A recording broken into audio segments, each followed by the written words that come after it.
Hey, I hope you're doing okay. Today we're going to be making one of my favourite pasta dishes. It's vegetarian. Who knew? So it's a roasted vegetable pasta dish. It has some pesto in and some cream, and I'm going to show you how to put it all together. So let's go. Who loves you, baby?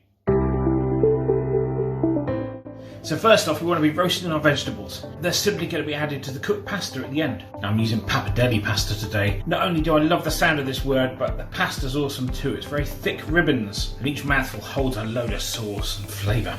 It's gorgeous. So we can roast all these vegetables. The one we can't roast is the broccoli. And what we're going to do is put that in some foil with some olive oil, seal it like in a parcel, and then we're going to put that in the oven to cook.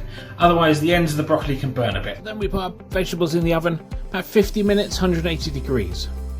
Of course you can use different vegetables to me. You can use tomatoes, aubergines, all kinds of stuff.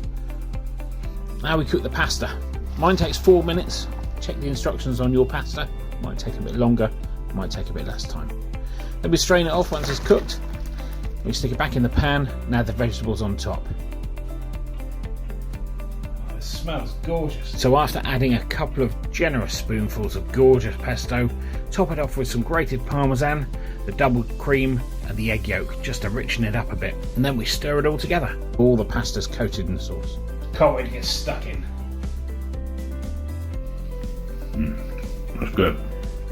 There it is, quite simple really, but so gorgeous and luxurious, perfect for winter.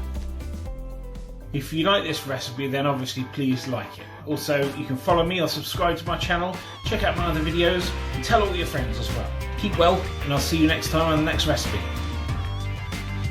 It's a chicken wing day. Who loves you, baby? Smack my ass and call me Susie, they're good.